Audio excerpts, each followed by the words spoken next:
Hey, looks like we're back, and we're back with another game review this time. There's one back to back. It's one of those weeks where two games come out, and they happen to be games that I do want to play, and I figured I would touch base with you guys and talk about this one, as it's not much of a review, but more of an outlook on this collection, if you will. But for those not in the know, Capcom has been putting out a handful of collections as of late, this one being technically the fourth one, if you want to count it that. It is the second of the fighting game collection, or third, depending on who you ask. But they started doing this way back with the Capcom Beat 'em Up bundle, which had an array of different side-scroller games, from Final Fight to Captain Commando, my goodness. And a few other lesser known, well known, or just little hidden gems within their beat 'em up bundle. And then shortly after that, a couple years later, we got a follow up with the Capcom Fighting Collection, which was mostly a Darkstalkers collection. Had about 4 or 5 different versions of Darkstalkers. You got your Puzzle Gem Fighter and Super Turbo Puzzle Fighter. I think Cyberbots was part of that group. Red Earth was like the big one for me, because I never got to play Red Earth. It was always kind of subjugated as like a arcade machine, so that was really cool. And then not too long ago, about around the September-August of last year, August-September area, with the physicals coming out in like October-November, give or take, we had the Marvel vs. Capcom Fighting Collection Arcade Classics, which I have a physical here for the Nintendo Switch. And then sadly, they ended up putting it, well, not sadly, but like they ended up putting it on the Xbox after they say they weren't going to. There was a big whole brouhaha, and eventually Xbox did end up getting it, and of course the new follow-up that we're about to talk to today. And I was like, damn it, I had already spent the money to get Marvel vs. Capcom Fighting Collection Arcade Classics on the Switch. And it's good to have a physical of games like this, because again, they get delisted, and that's not what we want. We want to keep these things. And it also kind of helps me, reduce my collection a bit, because believe it or not, I had every single Marvel vs. Capcom game that shows up in the fighting game collection. I even had an arcade machine, and this was during a bit of a move for me, and I decided, you know what, I was willing to part ways with one of my arcade machines. It made the move a little easier, and it also was like, okay, well, I have the collection. I don't really need those games on that arcade machine no more. I have physicals for Marvel vs. Capcom 2 on my Dreamcast and my Xbox original. And, I still have some Sega Saturn copies of, like, X-Men vs. Street Fighter and Marvel Superheroes vs. Street Fighter. I still have those for my Saturn. But, like, I'm going to get to that point where within the next couple of years, when I go to... Because I'm always reducing the collection, or, deciding, okay, I want this. Or I start introducing newer stuff to the collection, and then I'm like, okay, do I really need this? Or I take a look and I go, okay, if I have multiple versions of something, I try not to hoard too much, but it's very hard for me to get rid of physicals for fighting games specifically, and of course my horror fanatic. And then one thing I will never part with is Resident Evil stuff. I'm just but that's not part of this video, of course. I know I'm going to ramble a lot. I do want people to know that this is very much an outlook, not much of a review. But there will be a review score at the end, so if you want to skip to the head and just, oh, look, he gave it a number, and, your job's done, I'm not going to stop you. I know you'll do it. But for those that want to sit around and listen to me go on and on about fighting games, and specifically this collection, and what it means for the industry moving forward, and also my feelings towards it, stick around. I got a lot to say, and I know I didn't want to subjugate this to a radio news, whatever the hell I'm still calling that show, because I know that when it comes to fighting games, very passionate about these things. I love fighting games. It's one of my favorite genres, and I know I can go on and on and on and on. So I figured we'll put out a video. We also were kind of, finding some articles. We're having a little tough time with the video game news. Watch, a bunch of shit will start happening today by the time I record. At the time of this recording, it is May 19th, 2025. So if you're from the future, welcome. If you're watching this, welcome, But let's hop into the Capcom Fighting Collection 2. So of this collection, we got an assortment of games. So I guess the theming here would be, I pulled it up on my screen here. You just heard it for a second, I think. The theming of these have always been like the beat 'em up bundle was beat 'em up games. The Capcom Fighting Collection, had some, had a version of Street Fighter 2, Red Earth, and a bunch of, and Puzzle Fighters and Gem Fighters and what have you. But the main theme of that was very much Darkstalkers centric. So it was very Darkstalkers. We got all 3 Darkstalkers and then 2 versions of the Japanese only Darkstalkers. There was a total of 5 out of the 8 games that were in that thing. Or well, no, there was more than 8 games, but there was like 5 of them. I'm pretty sure. I'm gonna go on a whim and say maybe 4, maybe.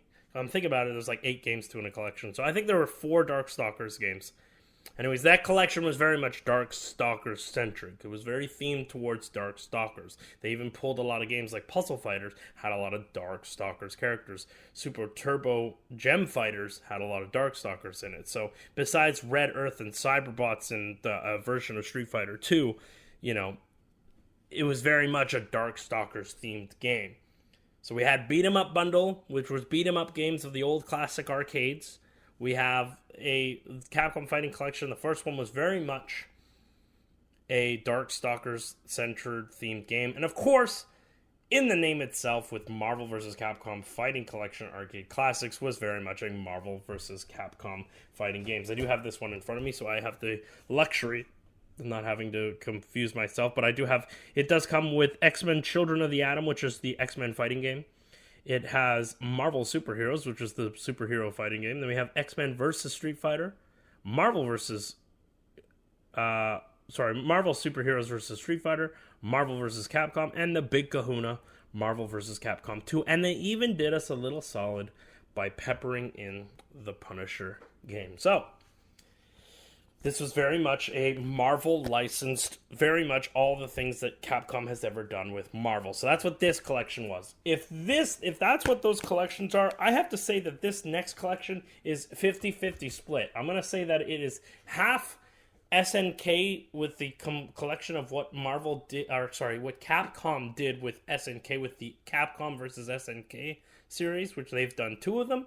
And then a lot of these games, really, if I'm going to be honest, I'm going out on a limb here. Besides the 2 awkward dolls here being Capcom Fighting Evolution and Street Fighter Alpha 3 Upper, this collection is very much the Dreamcast era of fighting games and the Dreamcast personification of just, pure arcade classic fighting games from the Dreamcast era. And honest to God, I have to say, besides Marvel vs. Capcom being a fucking home run, right? I like the first collection because of Darkstalkers, but I didn't vibe with every last one of those games.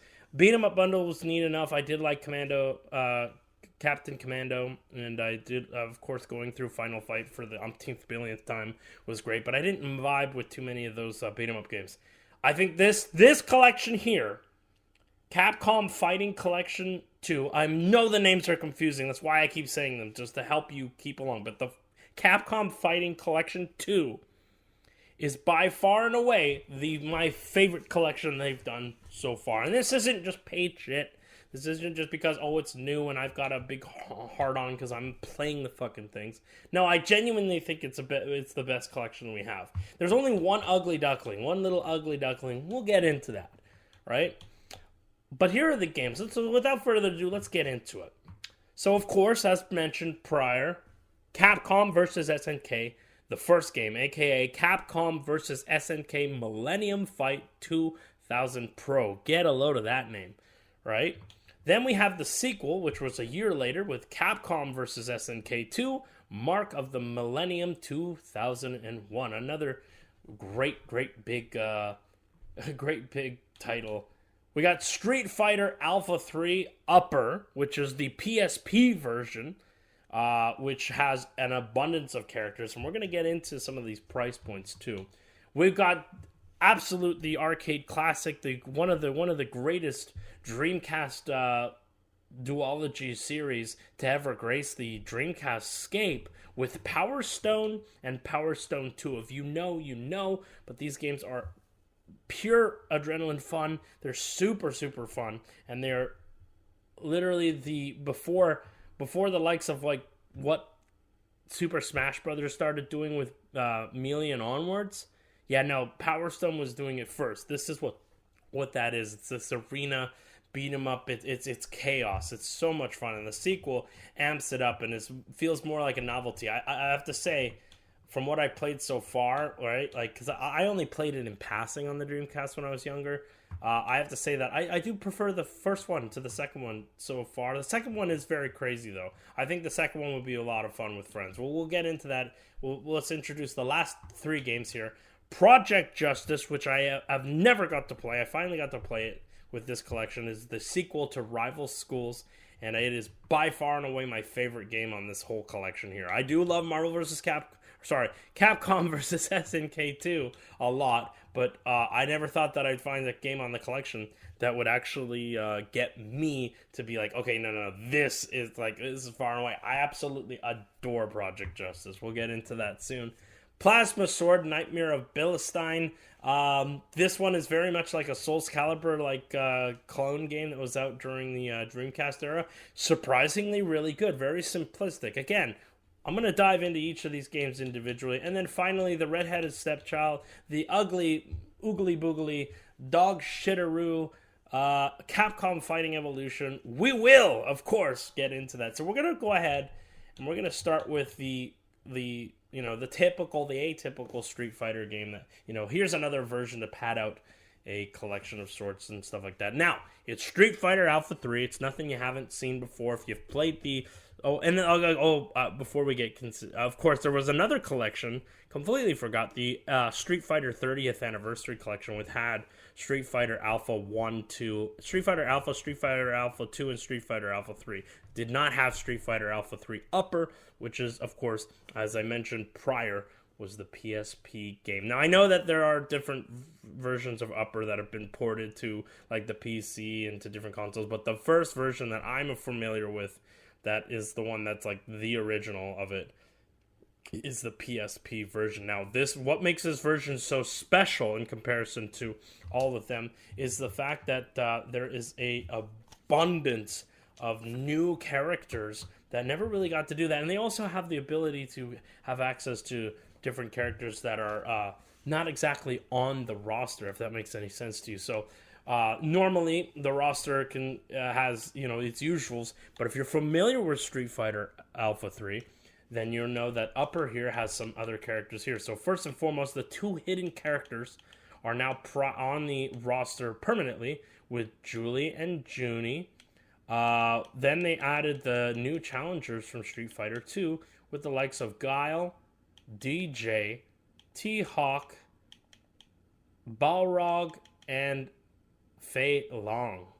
And of course, we also have access to Evil Ryu as well as a specialty there. I believe, if I'm not mistaken, so I'm going to go into the files here on the version here. I believe you can also play just like the Street Fighter Alpha 3 regular edition.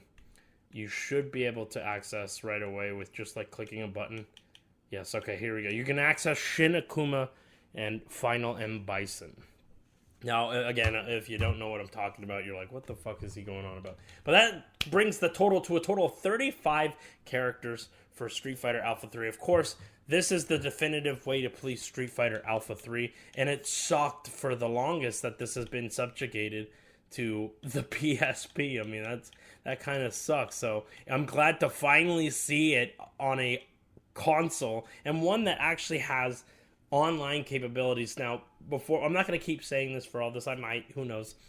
But all of these games are playable online, and they have rollback netcode and can be, you can change the graphics to include better visuals by 2 times the detail if you wish to do that. You can also have different filters. You can switch between CRTV, regular vision, HD, SD.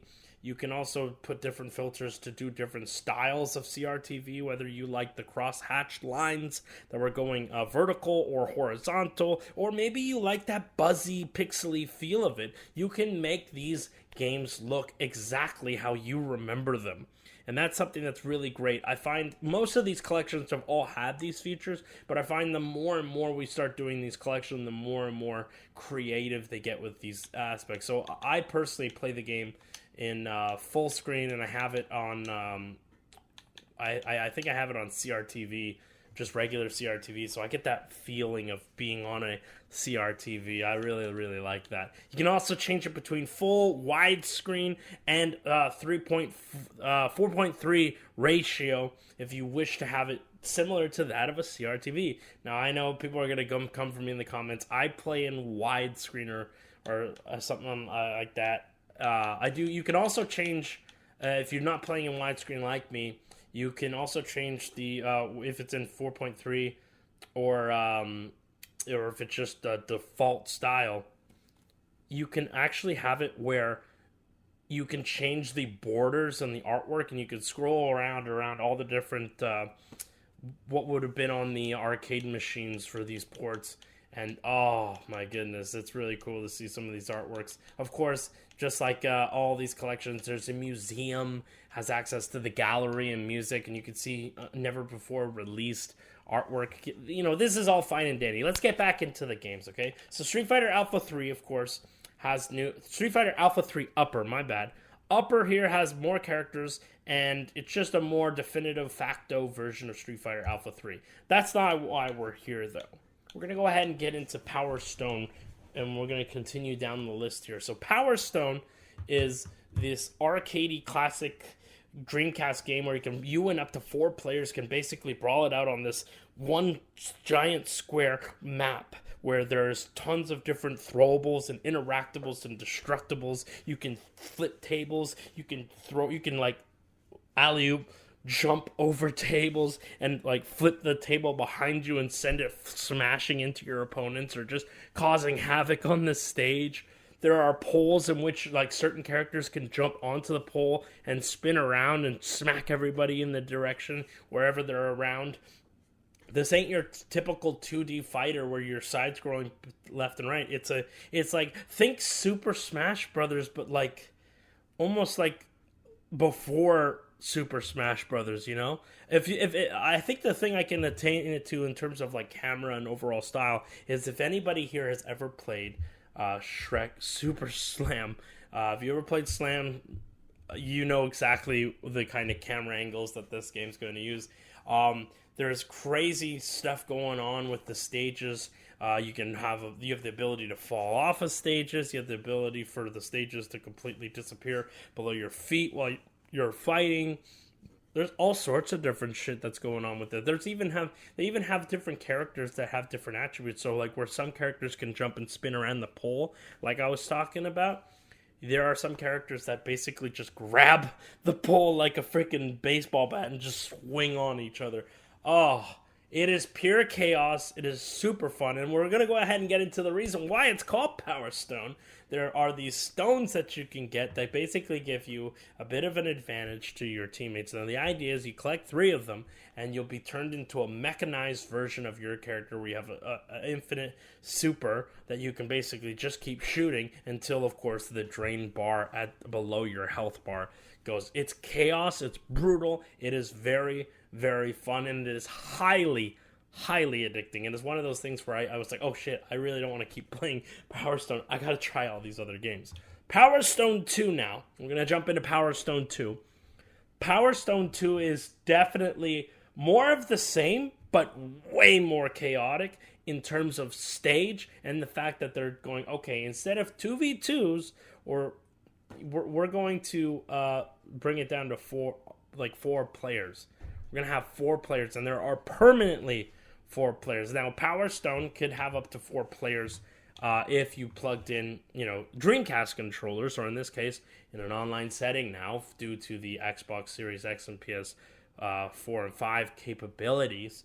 But Power Stone 2 permanently, even when you're playing by yourself, has 3 AIs running around. So you feel the chaos even if you're not playing in an online portion. This one has like sub bosses.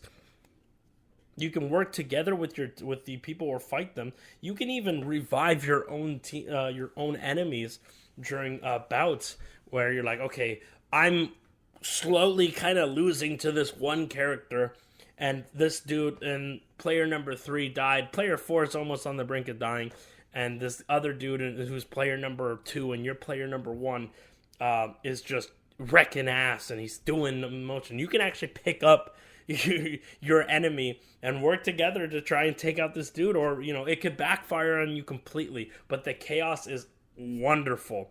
And I think what heightens Power Stone 2 in terms of the chaos and unpredictability is the sheer randomness to each stage. These stages, instead of being your typical square similar to that of Power Stone, the first one, now they have like crazy stuff going on where the screen will start moving to the right and your shit will start falling down and you have to get the hell out of there, or things are blowing up left and right and you have to climb up and jump up a tower. Another one is where the airship blows up and you're all free falling and you can punch each other in midair and even grab weapons and hurt each other further.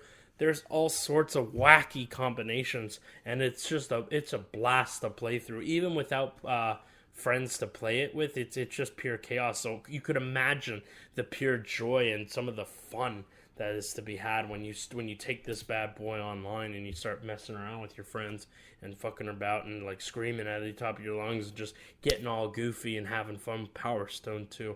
Power Stone 2, my only complaint is there's these sub bosses where it's like, okay, they take the randomness of like fighting each other and go, okay, now work together to basically attack this like health sponge. It's neat. It definitely breaks up the monotony of what Power Stone can be. But when you're playing a fighting game, you're here to fight each other. Now suddenly to stop and like say, okay, now work together, right? It feels a bit random, especially with the finale being some like big witch thing, and then it's just like, okay, well, what was the point of everybody going there?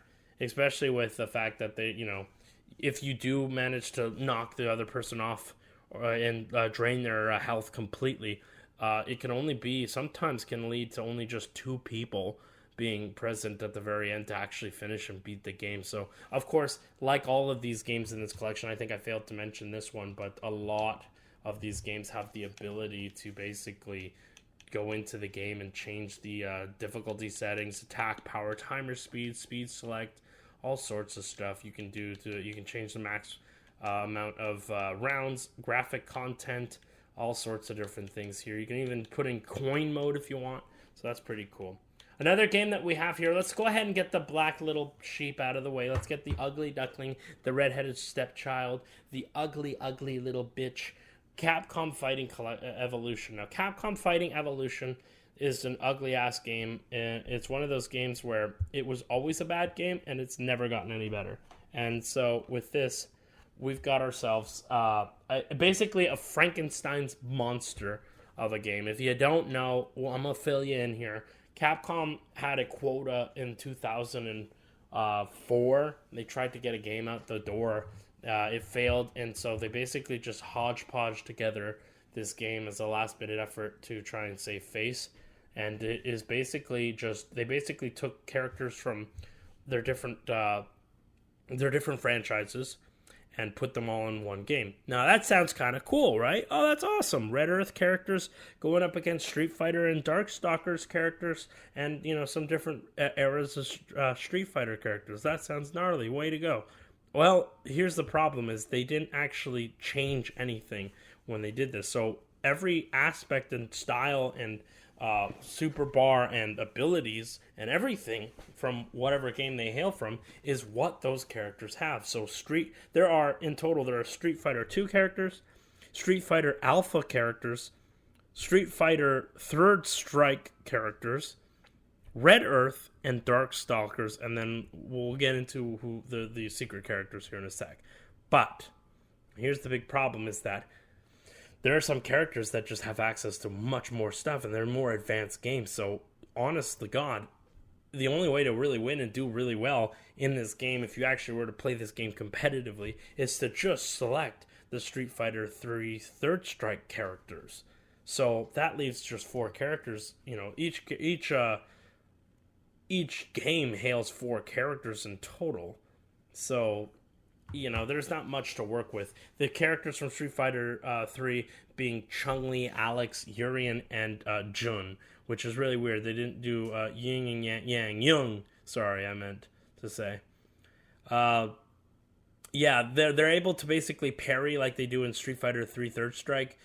No other character can parry. Remember, parry wasn't a mechanic that was added into Street Fighter 2 or Street Fighter Alpha or Darkstalkers or Red Earth. Of course, Red Earth was also full of big giant fighting monsters that take up the whole screen, and basically it wasn't much of a fighter. It was more of a beat 'em up mixed with a fighter, and so they do not play very well. And when they do start doing damage, they're pretty much like half your health bar in one go.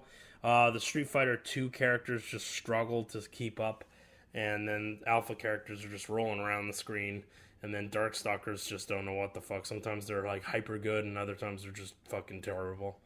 It's a Frankenstein's monster of a game. It was never good when it came out, and it still isn't all that good. It's a novelty, though, and it's a neat little, fuck it, throw it in the collection kind of thing. We're not mad at it, because, let's face it, all these other games are fantastic. Power Stone 2 are addictive. Alpha 3, Upper, amazing. The best version of Street Fighter Alpha 3, personally. Let's get into Plasma Sword before we get into the SNKs, and then I want to gush about Project Justice.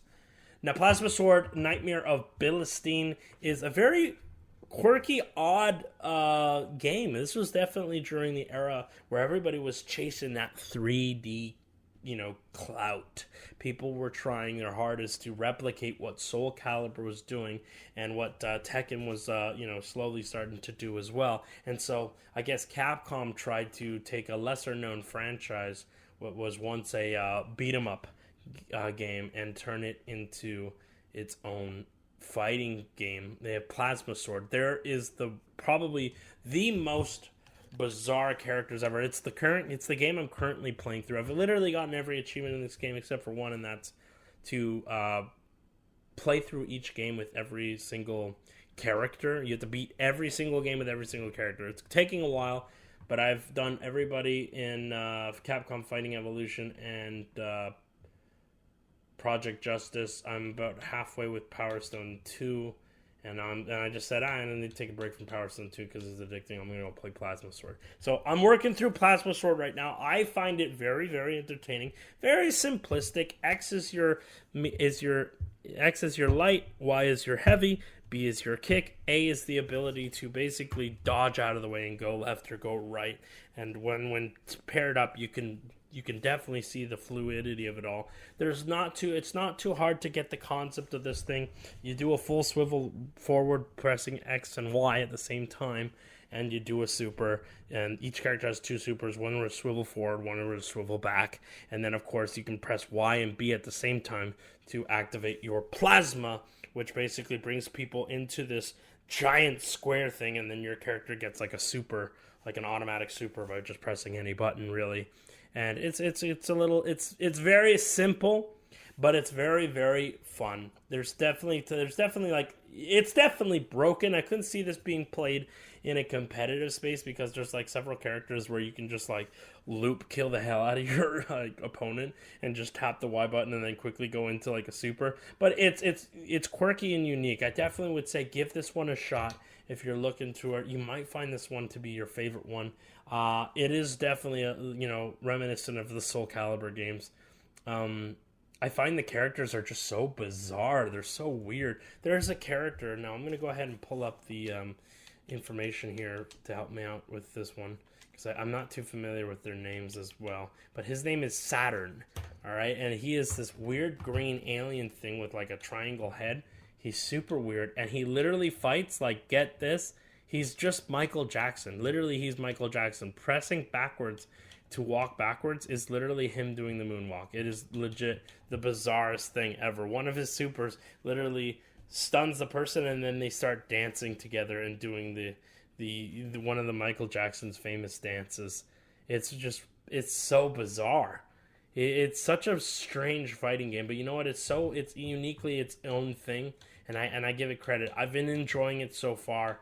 I definitely think it's a good game to get into.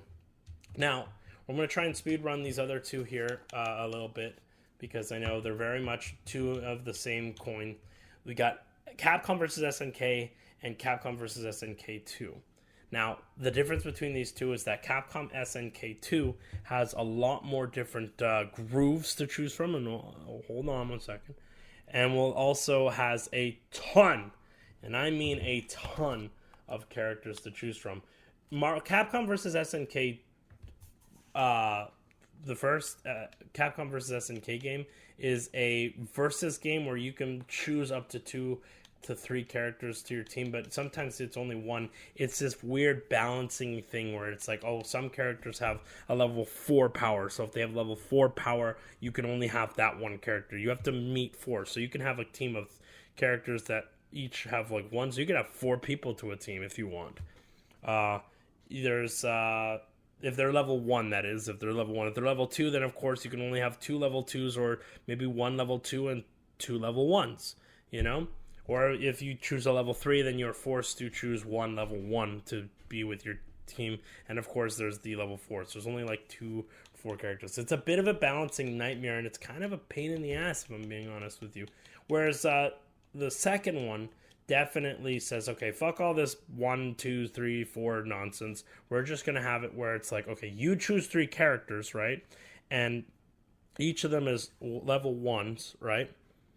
But one of them is going to be level 2, and you choose who you want to have the most power. Do you want it to be your first character that goes out there? Because again, they're not all on the screen at one time. It's just one character. Okay, once that character's dead, you're on to the next one, and when that one loses, you're on to your last character, and essentially that's how it works. Now and then there's a strategic thing with now if you want a level 2 character to be your front runner up, do you want to come out the gate swinging like a madman? Do you want to have a fair middle ground by putting them as your second fighter, or do you want it as your safeguard last resort should you make it to your third and final fighter for that round or for that match, essentially? So personally, I'm going to be honest with you guys. I love the first game. It's neat and all. It's got some absolutely wonderful stages. I have to say that the artwork for Capcom vs. SNK is amazing. But it feels next to, and this has kind of happened with the Street Fighter 30th anniversary, where there was like, you have Street Fighter Alpha 1, 2, and 3, and then Street Fighter 3 Part 1 and 2, and then Third Strike. Having Third Strike as part of that collection makes the first 2 versions of Street Fighter 3 redundant, and the same goes for this game here. Capcom vs. SNK 2 being part of this collection is by far and away the best game on this collection, of course, for a lot of people. And it makes having the first game very redundant. It's not like Marvel vs. Capcom, where the 2 games are very, very different. And they're very, very, different in chaos, and it's different in, like, presentation, and then different in the way they play. Capcom vs. SNK 1 and 2 are pretty much 2 flips of the 2 coin. Do you prefer the style is going to be up to you, but I'm going to be honest, I think the vast majority of people will prefer Capcom vs. SNK 2, which makes Capcom vs. SNK a tad bit redundant. It's still fun to play through, don't get me wrong. I think it's really, really good. I love it. I think it's really cool that these 2 juggernauts are at each other. And I really, really hope that all of this, cooperation between Capcom and SNK and with the stuff they've done with Capcom producing this game, SNK producing their own SNK versus Capcom Chaos that came out not too long ago for the Switch, which was like a port, right, a collection port as well, but instead of like a ton of games, it's just one. And then the fact that both Capcom and SNK characters are showing up in their respectable games, with Street Fighter 6 getting, King of Fighters with Terry and Mai, and then of course Fatal Fury getting Chun-Li and Ken. So hopefully this leads to a Capcom vs. SNK 3. Fingers crossed, but I think that about covers it for those 2 games. Though they're absolutely for a versus game, it's up there with Marvel vs. Capcom. It's very, very great. If you're not familiar with SNK, this is perfect. This is one of those perfect times to, with your Street Fighter knowledge, really lean into these with these characters. And I think this also leads me into the groove section of it. With Capcom vs. SNK, you only had access to two grooves. The grooves are either Capcom or SNK. Do you want to have Street Fighter style super bars where you get damage or do supers or do moves and you get your bar starts to go up and then you can perform a super? Or do you want the charge based supers similar to that of SNK? And then Capcom vs. SNK 2 takes it a bit further by basically saying, okay, screw choosing just one groove. There's a ton of different grooves across both Capcom and SNK, and we have a ton to choose from C groove to A groove to P groove to S groove to N groove and K groove. C groove being your traditional 3 levels of super combos. The A groove is being the custom combo system. P is for the pairing and super combo system. It's mostly the one that people use for competitive, but it's usually, I always see people using C groove. I personally use C groove. I'm going to be a little honest with you people. I'm not entirely familiar with how N groove works. As a kid growing up, when I played Capcom vs. SNK on my GameCube and when I got a Sega Dreamcast version of this, I've never really fucked around with the S groove, the N groove, and the K groove. And I just realized that the first two are Capcom. That's really crazy. The S groove is extra gauge and special move system.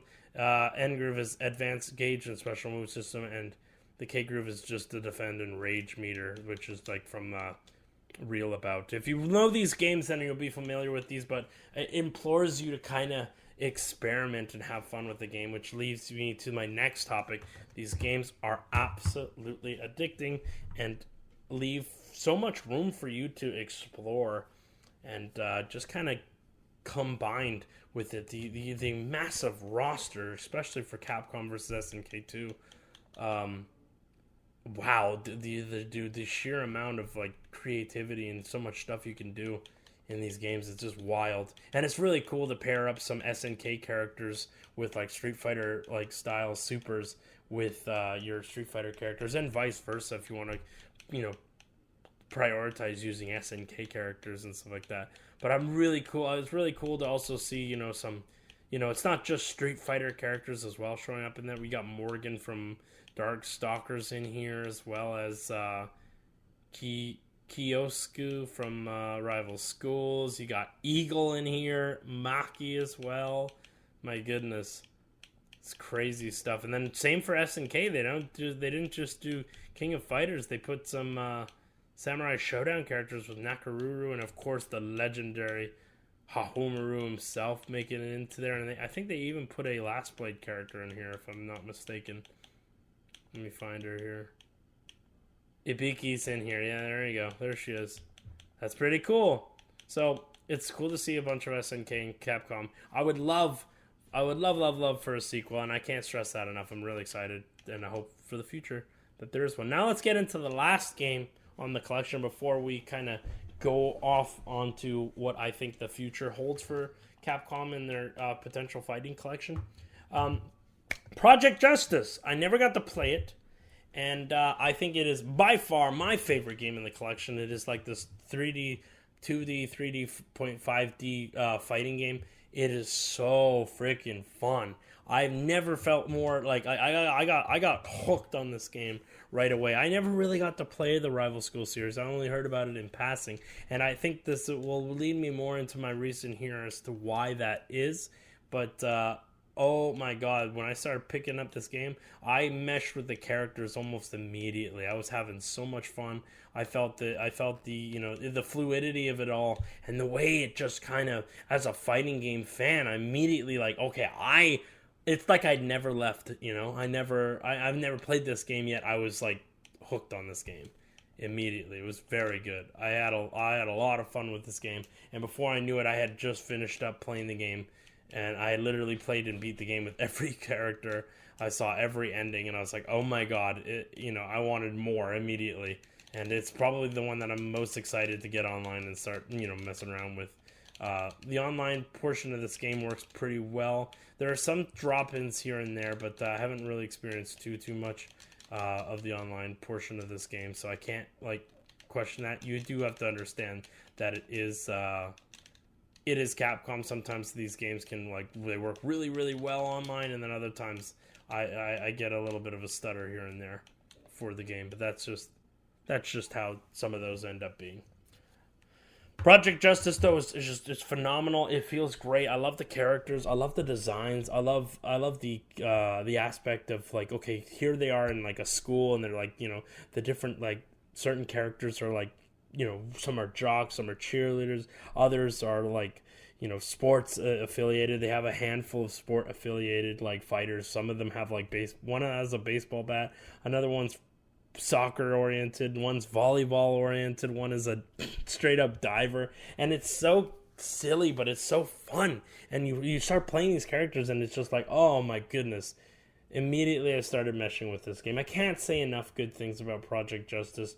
I loved this game, and it's probably one of the reasons why once I'm done and I've done everything besides Capcom versus SNK 2 being the sheer fire standout, or getting together with friends and playing Power Stone 1 or 2, I think that Project Justice, for me personally, is going to be a game that I keep coming back to for years to come. So now, let's get into a reason why I think this is probably one of the more important games you should buy. I don't usually do this. I don't tell you, hey, you need to buy this game, but I want to put into perspective why I think this game is something you need to pick up today. So first and foremost, this game digitally right now is $39.99. It launched at $39.99. That's $40 US here in the United States. Great price, especially when games are starting to feel like it's like a chore to get these games. You're putting a fucking down games at $80 freaking dollars. That's insane.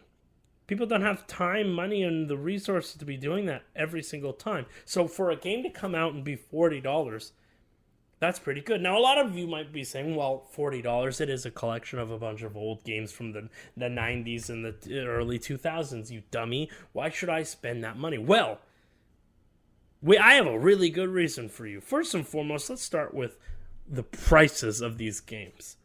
Power Stone, we're going to go run through all of these games here, okay? So Power Stone 1 costs around $80 to $100, with the last one selling at $85 at the time of this recording. That is a game that is only on and will always be stuck on the Dreamcast, except for that weird PSP port. We don't talk about that, all right? You want the original. Come on. Power Stone 2... same deal, $110, between $110 to $130, stuck on the Dreamcast officially, unless you, of course, ROM it or something on the PC, Don't do that, that's illegal, I'm joking. Do whatever you want, I don't care.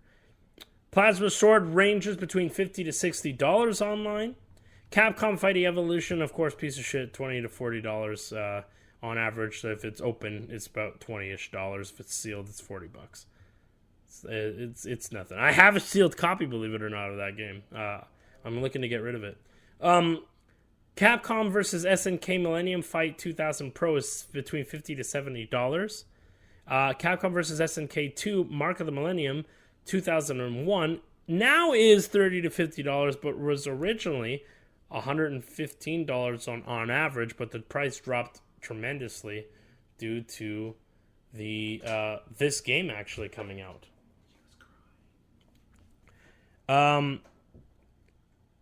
The other games in the series with Street Fighter Alpha 3 Upper is now $80. That's for a PSP game. Let that sink in. A PSP game in the year 2025 is $80. Project Justice, now this is the one I saved for last, not because I'm over here sucking off Project Justice and singing its praises, but I want this to seep in. It is, for Project Justice, between $200 and $300, with the last one, a sealed copy. If you Google right now, a sealed copy is selling for $333, friends. Now, let's be generous and say you got the, let's just say, theoretically, that each of these games, you manage to find the cheapest version of these games. Okay, so at $110 for Power Stone, plus $80 for Power Stone 1, Power Stone 2 being $110, Plasma Sword being about $50, give or take. We're gonna be super generous and just say $20 for Capcom Fighting Evolution, and for Capcom SNK, we're gonna be nice here and say $50 for that one. And then you have $30. You can hear my dog; she's whimpering. She wants to, hang out and do shit. $30 for Capcom versus SNK 2. $80, straight up $80 for Street Fighter Alpha 3 Upper if you want the PSP version. If you can find it loose, let's be generous here, okay?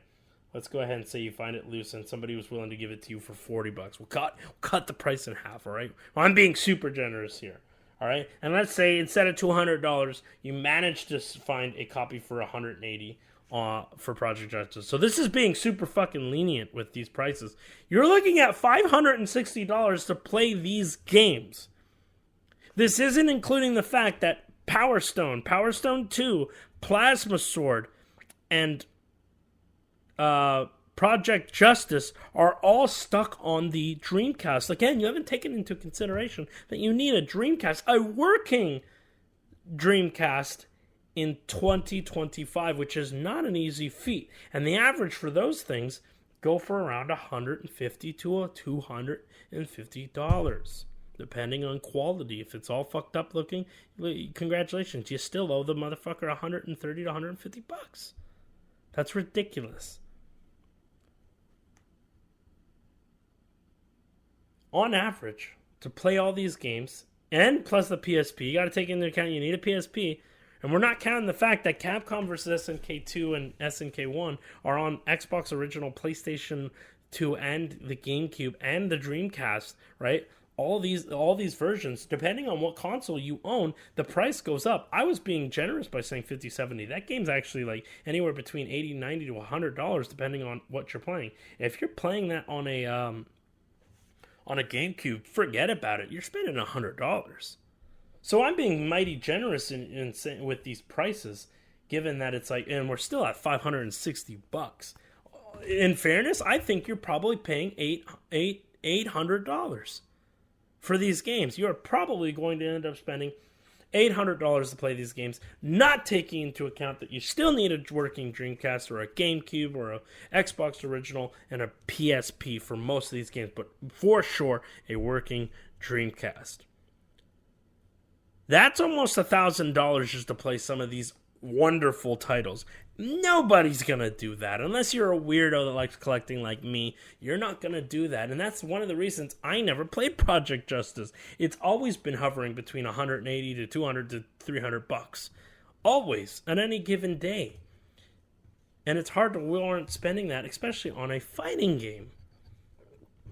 Now, why am I telling you this?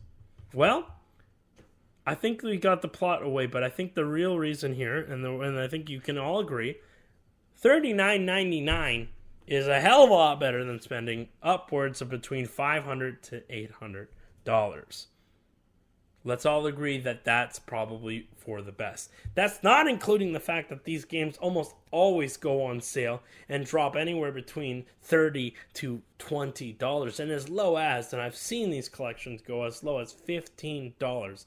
So, whether you buy it now, whether you buy it later, I strongly suggest that you pick up a copy of Capcom's The Fighting Collection 2. It is absolutely amazing. You are going to get more bang for your buck than you can realize. And who knows, maybe you find your next favorite fighting game. I think that this is absolutely wonderful that Capcom is doing this. They are trendsetters in the gaming industry. They trendsetted with Resident Evil remakes, and now everybody's trying to do a remake.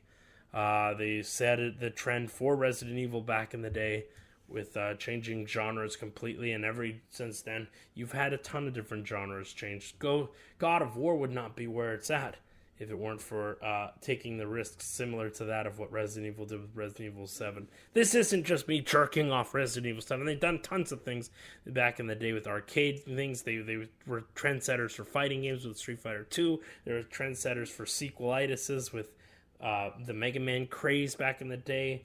They're trendsetters now, even now, with video game preservations as wonderful as these collections. In fact, SNK is trying to replicate what they're doing, and it is part of a new episode for Radio News. I do have an article, but I'll get into this there. I'll give you a little sneak peek about one of the topics coming up, unless you're a time traveler, in which case you've seen all of it.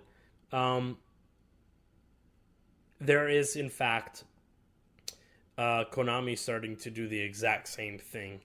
They're about to do the exact same thing, which I expect to see a ton of different things. And Konami's already done collection as well, replicating what they've done with their Castlevania series. They've done the Castlevania Classic Collection and then the Castlevania Advance Collection, which was a bunch of the Game Boy Advance games. Needless to say, Capcom is a trendsetter, and I would love to see a ton of different companies start to do exactly what they did with these collections and start bringing out their older titles that deserve some spottage, deserve some limelight, they deserve your time and attention, because right now, video games right now are way too expensive, and let's face it, some of these games are just not worth it, and it's great to be going to the past to really kind of get that nostalgia kick while also getting more bang for your buck, and I think that's what's wonderful. Now, this is almost an hour long, and I'm so sorry. I know some of you got things to do, but hopefully you've enjoyed listening to me go on and on. But I'm not finished yet, as you can tell with the video. I do want to talk about the future of Capcom and what will probably end up happening in the future. Let's get a water break in here. Goddamn, dude, I talk so much. I need water. Are you tired of me yet? Seriously, like, let's be honest, I'm tired of me. What was I going to say? Yeah. That's fucking typical. With Capcom and the fighting game collection, it is pretty evident that they are not finished. And I have some speculations that I want to throw. I want to throw my hat in the ring before it happens. And I might just splice this bit. So let's go ahead and I'm going to do this right quick. Ready? Boop! If you're from the future, you probably already seen this. This is actually at the end of the video. I spliced together different audio. But if this will also be a standalone thing. So this is my prediction of what I think will be part of the Marvel vs. Capcom. Or sorry, my goodness. The Fighting Collection. The new Capcom Fighting Collection 3. I think there's going to be a third one, first and foremost. If not, oh well, I guess this goes into the void with everything else. I have a sneaking suspicion that the theming of the next Capcom Fighting Collection is going to be based on all those tricky licensed games that they've been trying to get a hold of for forever. We're talking Skullomania with the Street Fighter EX 1, 2, and 3. We're talking that JoJo's Bizarre adventure fighting game, not the Bandai Namco one, but the one that Capcom did in the 90s, that game. That would also be one of those things that we would be interested to see. And of course, you know, we got 3 titles. I'm trying to think of 8 titles. So we got the 3 EXs. I'm going to say the Street Fighter EX, EX2, and EX3. JoJo's Bizarre Adventure, Capcom Fighting. Tatsunoko versus Capcom, the Wii game that nobody ever fucking played, and it's like an old, you know, Tatsunoko is like a comic brand in Japan. I think they're going to pepper in another version of one of the Street Fighters that we never really got to play, just because they tend to always do that, so that's what's going on. The number 7th one, I think, we're on to 7 games here. The 7th one, I've given this a consideration. I think they're going to put in, just like they did with the Marvel vs. Capcom Fighting Collection Arcade Classics, which was a ton of fighting games. They also seem to pepper in the Punisher, the beat-em-up game that they did. Well, I think for this next collection, I think they're going to get the license situated and get Alien vs. Predator. They had an Alien vs. Predator beat-em-up game from the 90s, and it is amazing, and it is not on anything. It is literally an arcade machine that is basically just stuck in the arcades. The only other way to play it was if you bought this Capcom fighting stick plug and play, which was the literal name of Capcom, and the buttons were in the name and the joystick, and I came preloaded with a bunch of like arcadey games, and one of them happened to be Alien vs Predator. That is the only way to actually get it in your home, outside of course, buying an actual giant original Alien vs Predator arcade machine. So that would be cool to see. And then my final one, personally, that I would like to see done is that Final Fight fighting game that they made. It's got a name. Hold on one second. They had a fighting game. Final Fight Revenge is the name of the fighting game. I would think that would probably be part of that collection as well. That's my suspicions. That's my wish list. Above everything else, I want Final Fight Revenge and Capcom EX Street Fighter EX 3. That's what I want out of a collection. And of course I want to dog down on some Alien vs Predator as well. But we'll see. As of right now, I will let it slip up here. Capcom has officially already trademarked Capcom Fighting Collection 3 and 4. Okay? Now, that could easily mean that that's just there so people don't take the licensing and the namesake and all that. And in case they want to do more of these things, they can. But you don't usually trademark right before a game's this collection was out. They trademarked 3 and 4 ahead of time. So we'll see. But that'll do it for this episode of whatever the hell this was. This was an outlook on the Capcom Fighting Collection. I'm gonna go ahead and give it a score now. Now, if I do end up splitting this into like 2 episodes, or at least just like one episode will be completely the complete version, and then this will be just like my predictions and like a 5-minute little summary thing too, because I want to keep this for later. I've got to give it a 9 out of 10. I love it so very much. I think it is the most bang for your buck right now on the market for 2025. We got a whole nother new Nintendo console coming with astronomical prices that are just ridiculous. And I think that being able to spend $40 and getting an abundance of games that are worth hundreds of dollars is fantastic stuff.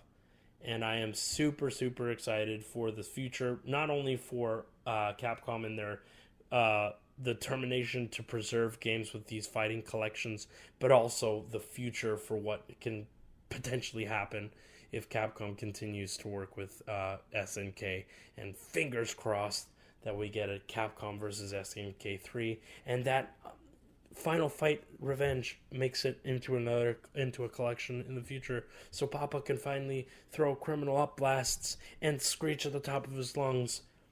Fuck yeah, But I've been Ethan. Thank you so much for watching. We appreciate you guys. I know this one's long. This one's an hour. See, I can go on forever if I talk about fighting games. That's why I didn't want to, I didn't want to subject everybody to that. This isn't something you have to watch, but if you did watch all the way through, I appreciate you so much. Thank you so much for watching. We appreciate you guys. Like, subscribe, share with a friend. You know the drill. Do what you have to. If you don't, it's okay. I appreciate you listening this long, and we will see you on the next episode. Peace.